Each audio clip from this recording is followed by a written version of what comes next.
All right, hello. I'm talking about the forearms today. Gotta start off with a little forearm check, a flex, because today, yes, today's video is dedicated to fixing your small forearms. We are going to go in depth on this subject today. Um, YouTube needs more forearm videos, guys. It's about time we get woke on this subject. Okay, I've been pushing forearms for a while amongst myself and my friends. And I'm gonna share with you all the secrets right now to big forearms that you're not gonna find anywhere else, okay? This stuff, you don't wanna stick around. It's gonna be a long video. We're gonna go over a lot of topics, but just, hey, you're only gonna need to watch one video, okay? For the rest of your life, you're gonna understand everything you need to know about forearms and you can go on with your life. Rewatch it as many times as you need to. It's all good, okay? Rewind back to certain specific parts if they're confusing, okay? And then also, if you want something explained more, leave it down in the comments. I'll try to make a video specifically addressing it. But I thought I'd talk about the forearms first because it's an interesting subject to me, and it's the thing that I probably do the best. It's my most developed body part for sure. After this many years of training, my forearms, even despite the fact that I haven't even really figured out or dialed in the training until the last, I don't know, 4 or 5 months, just due to how hard I like to train the forearms, they've always been at the forefront of my physique. I guess I'm just weird like that. In any case, I forgot to mention this right off the bat. Let me talk about this right now. If you can put your arms together like this and touch your elbows and wrists at the same time, you got a problem. Fellas, talking to you guys. Ladies, it's okay. I'm not talking to y'all. Y'all want big forearms, or if y'all don't want big forearms, makes no difference to me. But fellas, if you can close your wrists and elbows together at the same time, which I know some of y'all can, you got some Skeletor forearms, bro. We gotta fix that. So listen up, okay? I'm gonna fix that in, you just give me 4 or 5 months of doing what I'm telling you right here and come back to this video, comment on it, tell me you don't have insane forearms by now, then I don't know. I'll find a way to get you the time back that you spent on watching this video. I'll mow your lawn or something. Just hit me up. All right. So we're gonna go over a few things because I think it's important to cover the context on why everyone's forearms are so small and nobody really knows how to train them. And the people who do have big forearms, they can't tell you because most of the time they're like that genetically, or these people don't know what they did to get big forearms. It's just not a we're kind of in the dark about this muscle in the fitness industry. Even a lot of people that like you guys might have seen, like Paul Carter or people like that, like they seem to be talking about the forearms as if it's some scientifically mysterious body part that we just know less about than the rest of the muscles, and that they somehow work differently or don't respond to the same models or the same stimulus that's presented in the current models of hypertrophy. And I think that is wrong. I think people just don't know how to train them. Okay, so we're going to go over the context of why no one knows how to train the forearms, and then I'm going to teach you how to actually train the forearms so that you can get these big, meaty, bulbous forearm gains for yourself. Okay, look, I'm just doing this to prove that I know what I'm talking about, guys. I don't have big forearms genetically speaking. Okay, I had to build these from the ground up. As you can see, my elbow joint is small. My wrist, small. Okay, I've got small bones, and I also have a shit insertion of the, let me see if you can see. Right here, this is where the tendon starts for my forearm, okay? Which means the muscle belly is about this long, okay? And if you guys know anything about muscle physiology, you know that the longer a muscle is, the more size potential it has, right? That's common sense, right? The more land you got, the more houses you can build, okay? It's simple, okay?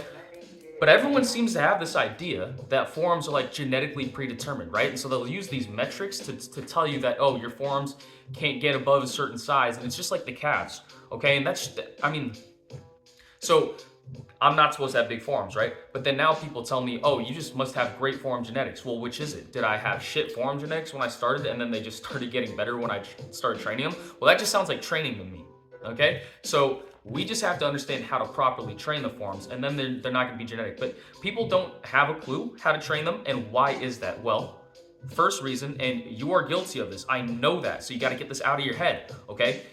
The forearm training is not sexy, and what I mean by that is, while the forearm muscle, I would consider it one of the sexiest of muscles on at least that a guy would want a physique, because it's gonna make you look jacked in clothes. Like guys, people will comment on this.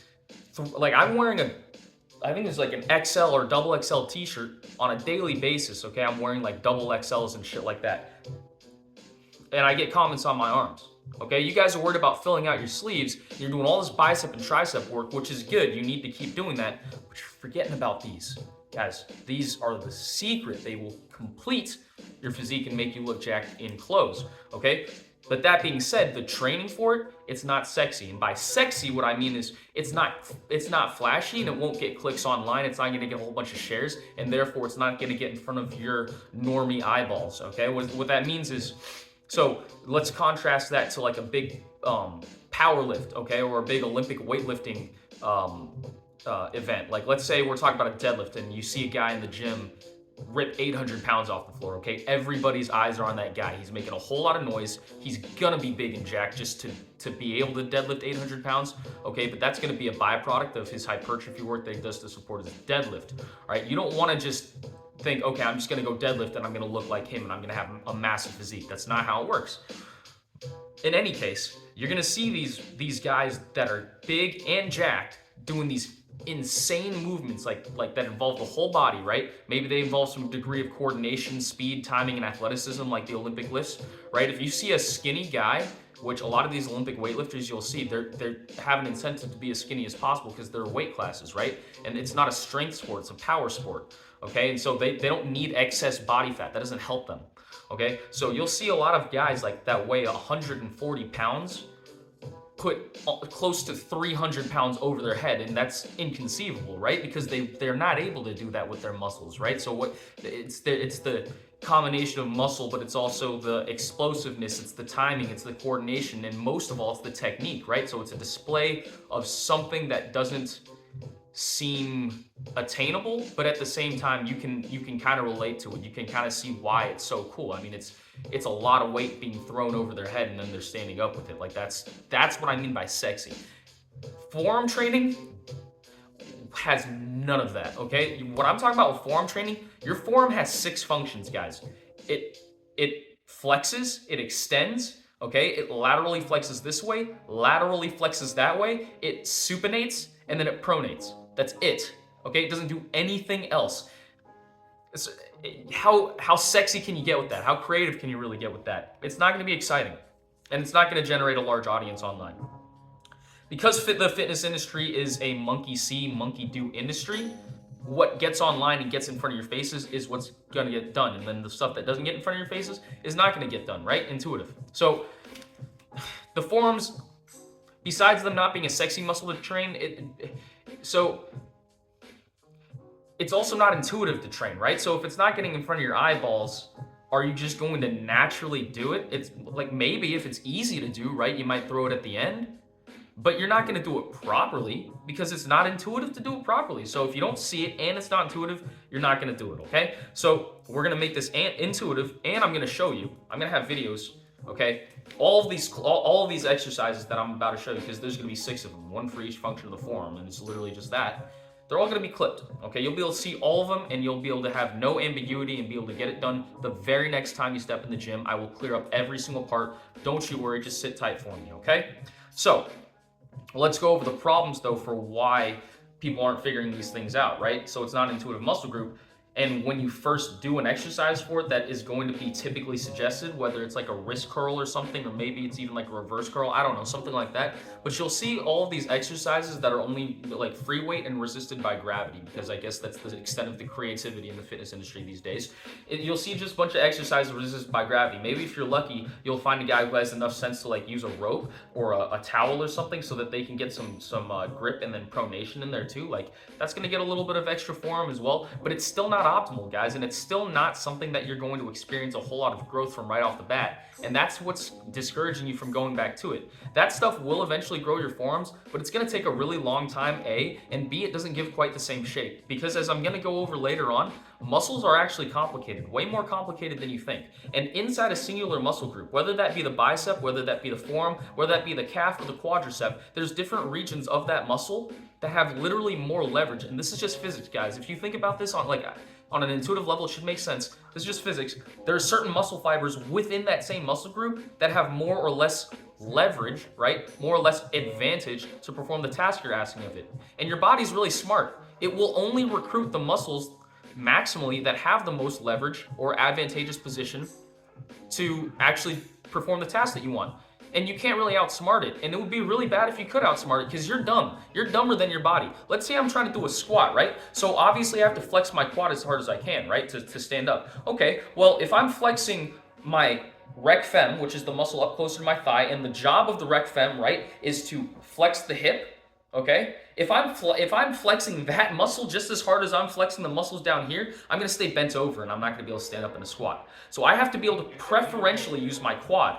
But if I'm just, or does anybody go in thinking, okay, I'm going to use the 3 vastus muscles of my quad and not my rectus? No one's thinking that doing a squat. They're just pushing as hard as they can. So thank your body for doing that job for you. But now we have to understand that, therefore, we have to be a little bit smart in our exercise selection if we want our body to cooperate and give us the results that we want. Does that make sense? Groovy. All right, so let's go into that, okay? A lot of these exercises that you're gonna do are initially gonna feel either they're gonna feel painful, right? Funky on the joints, right? You guys are doing gravity exercises, which means the bar goes straight down, or whatever implement, it just goes straight down. And depending on how uncreative you are, you might not be able to find a way to angle your body around gravity so that it's pulling on your joints in a way that is comfortable for you. Guys, the wrist is a sensitive joint. Look, it's meant to do this shit. Okay, that's what our wrists are evolved to do, not pick things up and smash things. We're not gorillas anymore. Okay, we're meant to do fine motor tasks with this shit, so it's a sensitive joint. So you have to be smart when you train it. That doesn't mean be a pussy. You have to train it hard as fuck, but you gotta be smart about it, guys. Okay, so when it comes to being smart, we're talking about not putting shearing forces, right? That is these types of forces, right? Imagine you snap the spine. We're trying not to do that to the joints. That's it, okay? We're trying to stretch the muscle without doing this to the joints. That is it. Okay.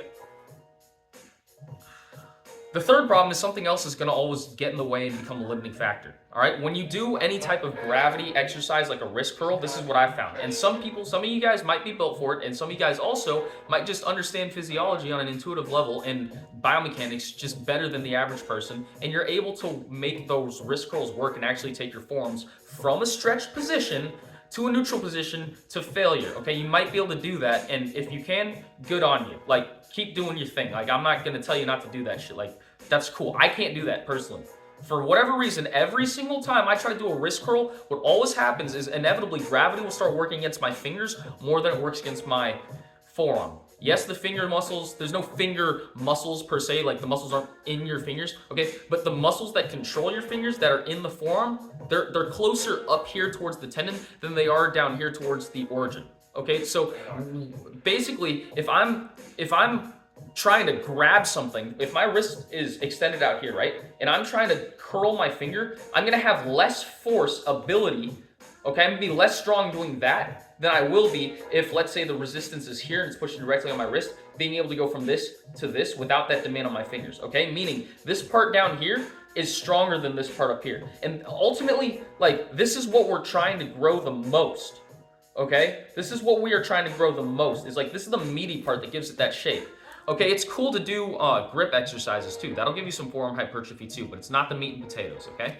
So, and it's also a different function from flexion. Okay, so a lot of you guys are doing wrist curls, and what's going to failure, this is your problem. Really pay attention here and rewind this part if you need to. What's going to failure on your wrist curls is not your forearm's ability to flex, but it's on your forearm's ability to close your fingers. That's why you feel a burn and it gets really hard, but your forearms never quite go to failure and you don't experience growth from it. That's why you don't develop that part right there. I mean, do you guys see that? You can literally see it. Look, when I do this, watch. When I do this, without my fingers moving, do you see this right here? All activate. Okay, cool. Now when I do this, see what activates? It's a bunch of these maybe outside muscles right here and these muscles closer up. Do you see anything happening here? Like a little bit, right? But not really, not nearly as much as this, right? This is where it's at, guys. This is where it's at. Okay. Enough of me flexing.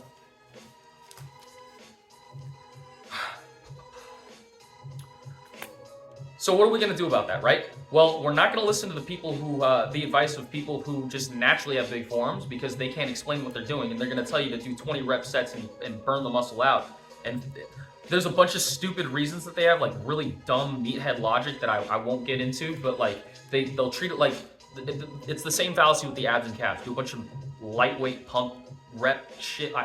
It's stupid. No. Exercise selection, okay, is what you need. And then you need to load that exercise selection heavy. And I'm talking 6 to 8 rep max to be specific. That type of heavy. That's it. That's all we need to do here. So what exercises are we going to do? Okay, like I said, the problem is with these gravity-based exercises is your forearm has 6 different functions, and it's hard to align your joint angles such that gravity is perfectly resisting all of those functions, especially because it only goes in a straight line and doesn't really allow for any sort of like arcing or anything like that. So what we're going to do is set ourselves up next to a cable machine, and we're literally just going to camp out there because our whole forearm workout is going to occur right there. You're not even going to need to move. Just stay right next to the cable machine. Okay? Get one of those little metal handles, those D handles that you see all the time at the commercial gyms. The clips that I'm going to show are going to have plastic handles because that's what I have at the gym that I work for. But that's okay too, right? But the metal handles, those are godlike. If you got access to those, grab those. If you only got the plastic handles, it's gonna work. Just understand that it's not gonna feel as good, and you're not gonna have as much pure isolation on those lower forearm muscles, and it's going to be a little bit more resisting the fingers opening up. But it's still way better than a dumbbell, right? Like I said, look, if I set up doing a wrist curl like the way most of you guys are doing, even if I get my forearm pretty stacked up right here, as soon as the bar gets down here, just because of the sloping angle of my hand, the bar's gonna wanna roll out this way. And therefore it's not even folding my wrist anymore, it's actually pulling it out. And then it's prying my fingers open, right? So I just think it's a stupid exercise and people need to stop doing it. Well, like I said, if it works for you, work for you. But if it doesn't work for you, ditch it, okay? It's never going to work for you magically. I think that might be the most important thing I've said this whole video. If it works for you, if something works for you, stick with it. But if something doesn't work for you, change it immediately because it's not just going to magically start, okay? You need to understand what you're doing. Don't hope for things don't just wish for results. That's stupid. All right, be smart. You guys, we just gotta use our noggins here, okay? So set yourself up next to a cable machine and then adjust it so that it's about right there. It's coming this way because this is just gonna be the easiest way to do it, and I'll show you in the video. But look, all we're trying to do is use the cable to be a cheat code for gravity, right? All the cable does is it just redirects gravity in a way that also gives us a specific, I guess, tie-in point to gravity. And what I mean by that is if I hold something here, let's say the pen is the weight, right? If I hold it here, it's gonna go straight down. If I hold it here, it's gonna go straight down. But if this was connected to a cable, it would go straight down if it was stacked over the cable. But if it was here, it'd be wanting to return into the cable. Okay, so that's important too. Okay, that is important because it accommodates the musculature, like the strength curve of our musculature and our forearms better than the former example. Okay, so what you're gonna do is use this arm.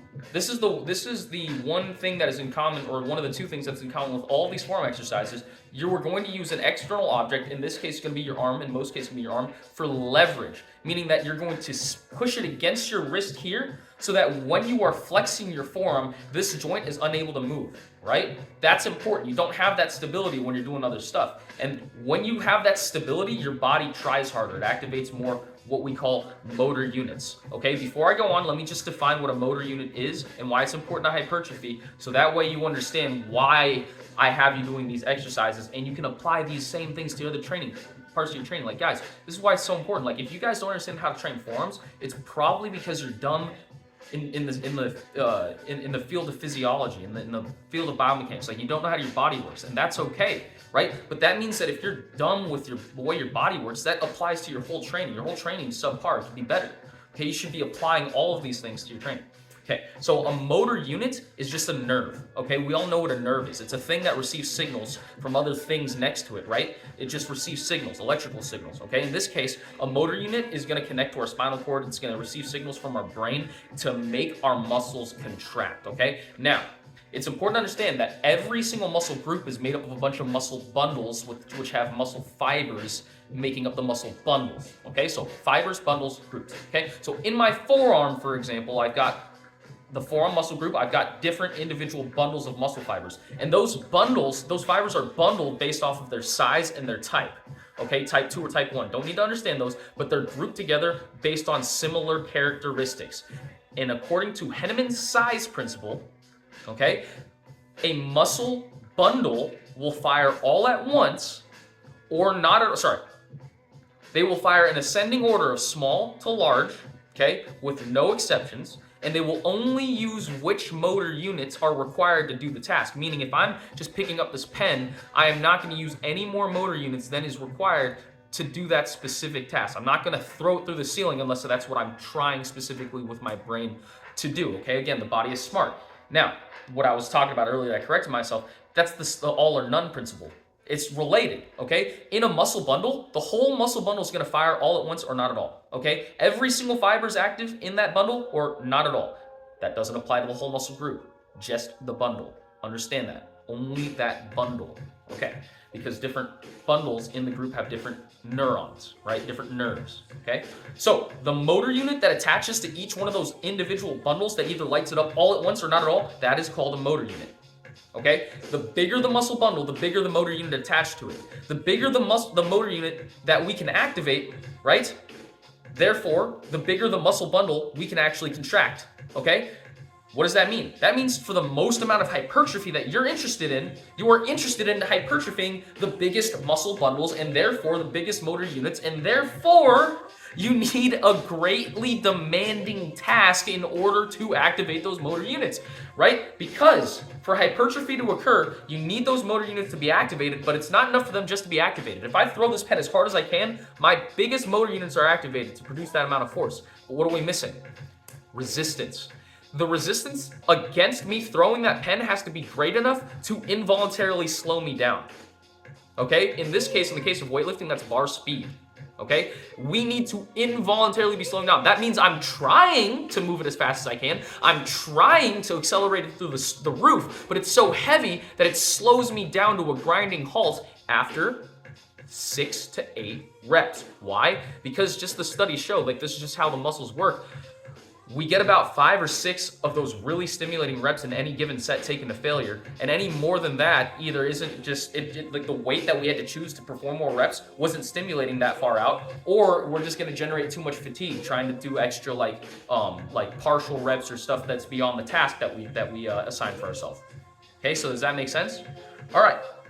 So what you're going to do is you're going to set yourself up next to the cable machine. And you're going to do this exercise that I have right here first for flexion, and you're going to understand that the cable is putting stress on your forearm in such a way where you're only going to feel pressure right here on the muscle right here. Like you're going to feel a stretch like you never felt before, and you're not going to feel your fingers being pried apart.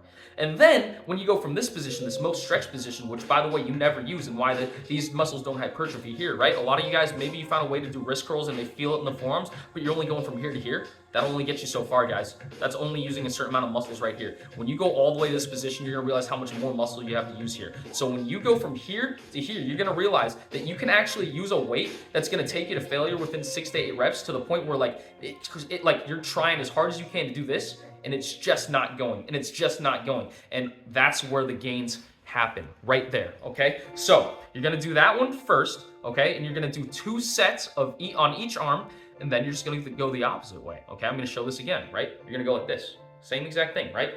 Like this. The most important thing is that we get the angles correct, guys. We need to make sure that we understand how the resistance works, okay? Like I said, if the resistance is going this way, okay, and your forearm is trying to do this, that's a problem, okay? The resistance needs to be going like this way. You know what I mean? Like not directly in line with your forearm, but like really close to it. You'll see in the videos exactly what the angles are. Just mimic it, okay? So just make sure that your fingers aren't the limiting factor. That brings me to the point about this one though. So the way this one's gonna sit when you do this from here to here, it's gonna sit right here in the crook of your thumb, so that it's actually like, yes, it's going to involve a little bit of your thumb having to stay like somewhat closed. Not completely closed like this, but you're gonna have to resist doing this. But that's fine because that's part of that muscle that we wanna hit anyways. But the main thing it's gonna challenge is these muscles right here that do this. And it's a hell of a lot better than like a reverse curl or like a reverse wrist curl. Oh, God, no, don't do those. It's a lot better than those, okay? You're gonna get development here like you've never gotten before. Okay, everything else is very simple. You're gonna do one of these with the rope attachment. I'll show you. The rope attachment, we're gonna go like this. Just stick your elbow on something. It can be your own hand. You can kneel down. You can put like a bench or something. I don't care, right? Just find a way to make your elbow stable and just do that. Do that. You're gonna build these right here. Guys, at the end of the day, all you have to do is think about how a muscle functions by flexing it, right, in different ways. Move your joints around, observe which muscles are moving the joints around, and then just see, okay, how do I resist that? How do I make that hard, right? Just figure out a task and figure out how to make it hard. I think that's what people's missing, is that we're not thinking about it as far as chasing hardness, right? We're trying to chase, I don't know, other stuff. Like, I'm not necessarily saying you guys are trying to make everything easy, but I think you don't understand that easiness directly means wrong. Like easy, wrong, easy, wrong, easy, wrong. No exceptions, ever. Ever, ever, ever, ever, ever. That doesn't mean hard is good, but good is hard, always. Always, always, always. I was doing these exercises in the gym the other day. I was doing the pronation one that I'm gonna show you in a sec. Like, you guys are gonna see all these clips here, and they're gonna be labeled. I don't have names for the exercises because I think names are stupid, and this is why you guys get caught up in things. Cobra curl and iliac pull down, like all this weird shit. Like, guys, muscles have function. Just do the function and find a way to make the function hard, and don't give a fuck about what it's called or how it looks. So I was doing this exercise the other day for the pronation, and I was in the gym and it was packed. So this dude asked to work in, this dude was working in with me. He was doing his tricep extensions. Okay, no shade to the guy, by the way. Like, no disrespect. Like, I'm not trying to like you go to the gym for your own reasons or whatever. And I'm not saying everyone has to be a fitness expert or into this stuff. But I'm just letting you guys know how the average person is going to see you in the gym doing these exercises, and why these things are keeping your ego from training your forearms properly, and why you need to get rid of that fucking mindset. Is because, okay, so if I didn't have huge forearms already, like, he would have taken this in a completely different direction probably in his head. But because I have big forearms, he was watching me do the pronation exercise, and obviously because it's 6 rep max, by rep 3 or 4, I'm already shaking and it's getting really hard, and my forearm is blown up, right? I naturally have a pump from it. I'm getting vascular, but I'm not chasing any of those things. And my forearm looks huge doing it. You can see every muscle striated trying to complete the task. And the dude asked me, like, what is that, man? Like, what exercise are you doing? Like, he took the time out to take his headphone out, to make me take my headphone out, to ask me that question after I was done with my set, before he started his set. And I told him, you know, I'm just like, twisting my forearm, right? Like, I wasn't necessarily there to like have a long conversation. It was packed. I was trying to get going. So I was like, you know, I'm just like twisting my forearm. And he kept on going. He was like, man, that looked tough. I was like, yeah, you know, went as heavy as I could. Every exercise should be tough, guys. This is what I'm saying. Is like, you guys view certain exercises as like tougher or not tough. No, every exercise should be equally tough, because it should all be the most you could do for like 6 reps. That's gonna require some effort, guys. There's no way around that. Okay, so he's like, that looks tough. So already he's thinking the way you guys are thinking, right? Which is the exercise is tough. It's not the exercise. It's the fact that I found an intelligent exercise that puts my body in a position where, when I try as hard as I can, which that's the uncomfortable part, trying as hard as I can, doesn't injure me, right? Because there's many ways to try as hard as you can in ways that injure you. I just got smart enough to figure out an exercise where I can try as hard as I can and it doesn't injure me, right? So it's not the exercise that makes it tough, it's the effort, right? It's the weight. Okay, then he said, like, he asked me, he went on to ask, like, so does that like work like this muscle? And he's like pointing to some specific muscle in his forearm. And I don't know, I wasn't really thinking at the time. Maybe this like sounds like kind of like a dick response, or like I'm gatekeeping, but like I just was not trying to have this long of a conversation. So I just kind of responded, you know, like, honestly, man, I don't even really think about it. I don't even really know. I'm just like, you know, just doing it. He's like, so he goes like, well, obviously it's working, man. Like, damn, like, obviously it's working. Not because it makes sense intuitively, but because of the size of my forearms and because of how impressive it looked at the time, because of the person doing it. This is what I'm saying, guys. Like, people don't understand when they see what you're doing at the gym. They don't put 2 and 2 together in their head of what that exercise is supposed to do and why it works. They only know what they know, and anything that falls outside of that, they don't have critical thinking skills. And again, no hate to the guy. He's not supposed to. This isn't his job. This is my job. I'm a trainer. Like, I do this for a living. He's just a guy who goes to the gym. But what I'm saying is, if I didn't have big forearms, I would look stupid. okay? Because his takeaway was, look at his forearms, it must work for him. Well, yes, but not because I have big forearms, guys. And not because I have big forearms. It works because it's logical. If the roles were reversed and I saw him doing this for the first time and I'd never seen it before, I'd know in a split second I'd be able to go through the whole process of reverse engineering why he's doing it and what he's doing it for. Just look at the way angles, I don't know, you just have to be able to see shapes and just like, I guess, recognize physics. But like, it's really intuitive if you understand biomechanics to any degree whatsoever. That being said, when you guys do this, it goes back to my original point. It's not gonna look good. It's gonna look really dumb. But then it's not gonna look dumb anymore when you develop some massive forearms, and then after every set you get to do this, okay? And you get to check out the pump, and that's the only thing anyone's looking at. I promise you guys it's gonna be worth it. Go train the forearms, train them fucking hard. Do not be a pussy. Please, come back in 4 or 5 months and tell me about how much bigger your forearms are now and how much happier you are with your physique, because I guarantee you that's what's gonna happen. There's no way around it. And I've already yapped long enough. This is a long ass video already, but hey, first video, had to make it a big one. Figured y'all get to see a little bit of my personality and see what I'm about. You get almost 32 minutes of it. Anyways, have a good one, you guys. Peace.